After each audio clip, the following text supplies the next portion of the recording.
বেশ কয়েকদিন ধরে আমি ভিডিওতে এমনভাবে যে রেগুলার দিতে পারছি সেরকম নয়, ওই ছবি পোস্ট করছি আর কি। তো সেরকম দেখো ফ্যামিলি যখন ক্রাইসিসের মধ্যে থাকে তখন কিন্তু আর এসব ভালো লাগে না।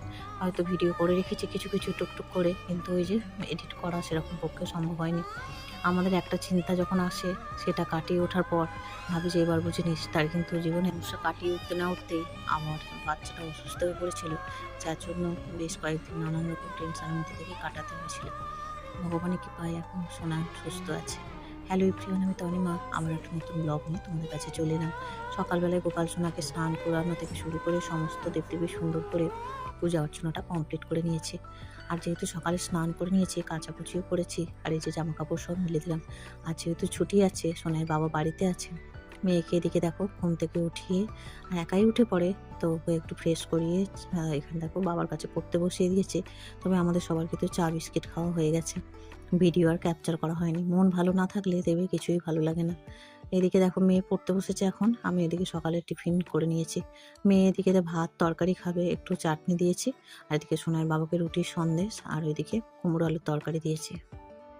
জীবনে মানেই ওঠাপড়া থাকবে, সেই ওঠাপড়াকে কাটিয়ে ওঠার মতো মনের জোরটা ভীষণ প্রয়োজন। আমি বাড়িতে বসে বসে চিন্তা করছি, এবার তো আমরা সোনাটাকে দেখতে যেতেই পারলাম না। সোনায় যেহেতু প্র্যাকটিক্যাল এটা ওটা পরীক্ষা চলছে, সেই জন্য আর কি ওই জন্য সোনাইকে নিয়ে তো আমাকে যেতে হবে। তো সেই জন্য আমি যাইনি আর কি, যে সোনাটা সুস্থ হয়ে বাড়ি আসলে আমি আবার যাবো। এদিকে দেখো সন্ধ্যাবেলা একেবারে ফিরে এলাম দুপুরে খাওয়া দাওয়ার পর। সবাই একটু শুয়েছিলাম, বেলায় উঠে সন্ধ্যা নিবেদন করলাম, একটু ধূপ ধুনো প্রদীপ সমস্ত কিছু জ্বেলে নিলাম।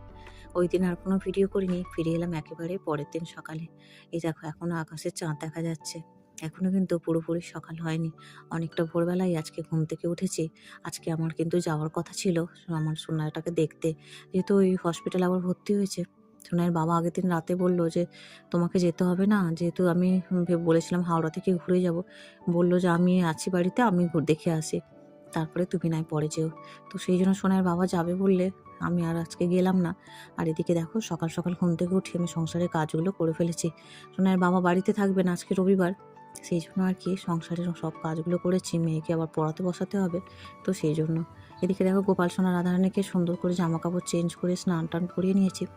সকালের আশিবাসি সমস্ত কাজ বাজ গুছিয়ে নিয়েছি, রান্নাও কিছুটা করে নিয়েছি। ওই যে পড়াতে বসে বারবার উঠলে তখন আমার মেয়েটারও অসুবিধা হয়, যেহেতু আমার ভোরবেলা প্রত্যেকটা দিন রান্না হয়ে থাকে, সেই জন্য